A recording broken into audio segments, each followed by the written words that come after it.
Hello, I'm doing a video talking about homeless people, because we have a little story to tell. Um, I just wanted to say that, just with all the political stuff and attitude towards, people who get food stamps and people who beg, and I don't think it's fair to say that they're like lazy and to just come to these conclusions. So I think a lot of people, and just say we can get a job even, just because you can see a lot of job offers like on Craigslist in the newspaper, doesn't mean that it's easy to get work. I tried to look for work for a while this summer and applied to a whole bunch of stuff and didn't get a job. Like internet stuff where you fill out an application, it takes like an hour to fill out, and then they never contact you. It's like all these companies are collecting information from people. It seems kind of weird because it wastes people's time, but yeah, anyways, you shouldn't just assume that people can get good jobs who are out there with the signs trying to, give money and the food stamps. It cuts $40 billion off of this year. So I just have a story, like my roommate, who I live with, the roommate he had before that, moved in with him and couldn't pay rent for a couple of years, and my roommate's nice enough to just let him stay there for free. But the guy actually did try to get work, and did everything to get the work, and just couldn't get it. And and whenever he did work, they had to take away his bunch of his paycheck. Well, we'll talk about that for child support. And I think we should try to give them a chance. Like give them a job working for you. If you see somebody with a sign, give them a chance, because maybe they're a better person than you think they are. Maybe they're out there because nobody will give them a chance. And because people do get blackballed. Like the weed. If you want to work at like a Walmart or something, you got to take the piss test. And it's like, what if you just can't pass the piss test? And that's important to think about. So anyways, let's do the conversation, because Mike, you're the one who knew Darren, so you were there watching him get up and try to look for work. So yeah, describe like how hard he worked and everything he did, and that how he was just disappointed, and how it all went down. Sure, Kyle. Darren is about 44 years old now. I got to know him when he was about 42, and he had been flooring even when he lived with me. He's a recovering alcoholic, and that was kind of accepted in flooring. I think he did flooring for about 15 years, and one day an argument, and what I could get from it as a flooring worker, he often was in on the big parts of the job, but that day other folks there were given the opportunity to do flooring, and Darren was told by his employer that if he wanted to get paid that day to clean the employer's house. Darren did that, and then he found 2 drinks of vodka, which he probably shouldn't have drunk, but his employer had allowed him to do that, and considering that Darren wasn't at the job site. Yeah, it was a personal favor, exactly. Yeah, and considering Darren was not at the job site, he was mildly inebriated. Yeah, it's totally just understandable. a mistake. Under the table, between friends. Right, and that laid the groundwork, that lays the groundwork for Darren having a falling out with this employer, and so a few months later, Darren had recharged his engines and started commencing looking for work. And in the 2 years I knew him, I'm ashamed to say it, but he must have tried about 15 times harder than I've ever tried to get employment. And it was just a lot of sorrow there for me. He didn't vent a lot, but there were times he would tell me, like, what else can I do to make myself worthy to live with you? And he cooked, he procured food, and he also cleaned most of the time. You got the food from where they give it away. That's true. Yeah. Sister Carmen. Yeah, they give you like 60 pounds of food in one going. You can go there twice a month, each person. So and if you found, between the two of you, you could have gone 4 times a month. That's like 100 and 240 pounds worth of food. Good Same. food too, expensive food.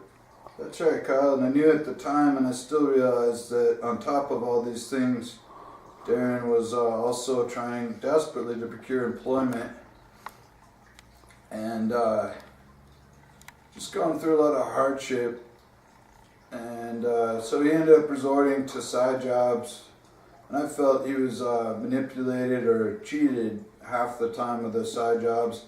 And maybe the most demoralizing thing was to see Darren get up at around 4 a.m., boohoo, but it was real, for 2 months, make his way to Boulder, where he'd be dispatched to various parts of Boulder County, Colorado to work.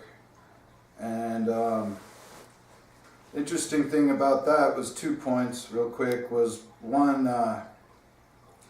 he owed probably 15 years back child support, and so an average paycheck for him was $17 to $25 for what would have been $200 to $300 had he not owed this back child support. The woman he had once been married to was making low six digits in a hospital in like an accounting or an important white collar employment position that she had held for decades.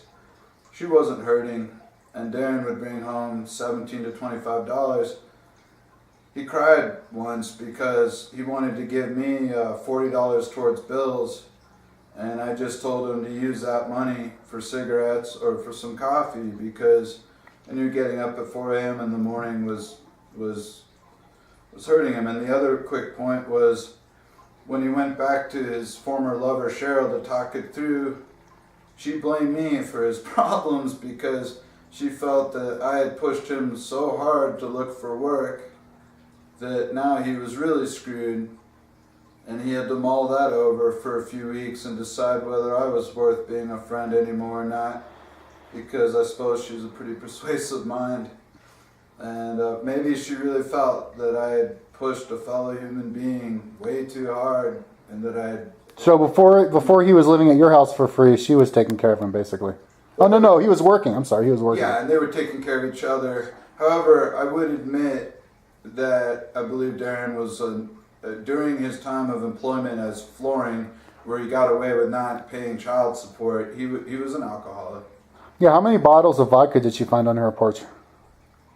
Different estimates, but my imagination says between 75 and 150. Oh, wow. Yeah. And yet his will had changed, Kyle. By the time, the 2 years he lived there, he was definitely looking for work about 3/4 of that time. So tell that story, like exactly, like you said, he was shaving, getting up, and he was responding, and he got a cell phone and all that kind of stuff. Yeah, he did all that you said. He went to Kentucky Fried Chicken and an A&W that was also been bought out, so it was, I forget, A&W dash restaurant. It's Kentucky Fried Chicken. Oh, that's the one. Pardon me. And he was well groomed, and he was especially, he was only depressed for a day or two, but he was depressed because he'd done all of that and shown up for an interview for a new business that was opening up in Lafayette that is like outdoors goods and stuff. And that was memorable because he, at that place, the outdoor and sporting goods place, he even offered to do some of the construction work or graveyard shift stocking, and he would follow through on these jobs as far as calling back. And they just never gave him a chance. They didn't. One huge problem they would relate now and then is that he had no email experience or he was not computer savvy. And it's my opinion that a man or woman should not need to feel that they need to be computer savvy if the job, for the most part, involves manual labor. And are we almost done with this? Because I did have something important. Oh. Or we need to talk. Well, yeah. So the moral of the story is, we should just try to give people like that a chance, because Mike knows that. Like, would you have hired Darren to like work for you if you had a run a business? Yeah. I also would have told him that the booze has to stay off the job site. Uh huh. But I believe that some employers have drug problems or abuse their spouses or have some type of crooked thing going too. So I don't think that as we're facing the present and future that we always need to crucify the employee, even though it's fully understood that the employee serves at the employer's interest and not the other way around. Uh huh. Yeah. Dignity. Dignity. Give them dignity, and I could have just said that. yeah, and also give them a chance to, give them a chance. You know. Yeah. There seemed to Because be they seem to like look at it and be like, oh, this is a homeless guy, and then they just be like, no. You're right. No. So then now he lives in a tent, and he's gonna have to move to Southern California because he doesn't like the cold. That's right. And as proof that I believe he's sobered up his act fairly well was that the cold made him really think it through, even though he had been sobering up living with me. As well as the fact that the one time I visited him at the tent, he was super organized and had a lot of zest for life, but he had a full awareness that he wished to not be homeless. Yeah, he's a really nice guy. It's too bad to see people homeless who want to work and nobody will hire them, and so we should think about that. We should. I believe that some homeless people or destitute people end up contributing to society. And the really thing we really should think about is, you know, if we're going to try to give away entitlements and say, you know, no, don't give away food, don't have food banks, don't have, you know, homeless shelters or give away, you know, food stamps and stuff. I mean, well, you should then make that an opportunity to stress, especially then. Well, then also you have to not judge people, because you have to allow all the freaks to have work. You have to give them work. You can't like not give them a chance, not let them work, and not give them benefits, because then what are they going to do? The only way to survive is to become criminals. So Kyle, it's John Doe, and what's the other dude's name who does a lot of videos about you? Buiko One. Thank you. Buoki One? Buiko One. Buoki One. Yeah. I got a quick shout out to John Doe and Buoki One that y'all are using your creative minds. John Doe, it's a killer haircut. Buoki One, you should keep playing guitar. It's sounding good. Despite what Kyle has said in the past, Buoki One and John Doe, I just want to tell you as someone who's actually evidence and proof to Kyle's doings that he holds steady employment as a window washer. He also does some projects with carpentry. He's currently got a project he's issuing a bid on for storage, cabinetry making. And Kyle's done many landscaping and yard work projects over the years.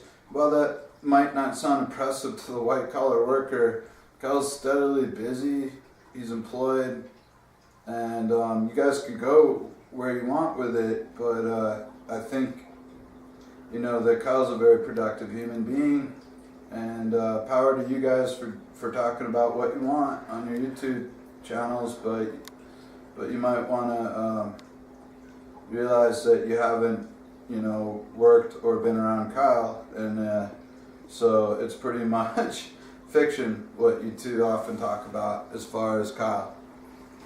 Well, thanks for defending me, Michael. You're welcome, Kyle. And with that, I'll bid everybody adieu. Be as Jesus.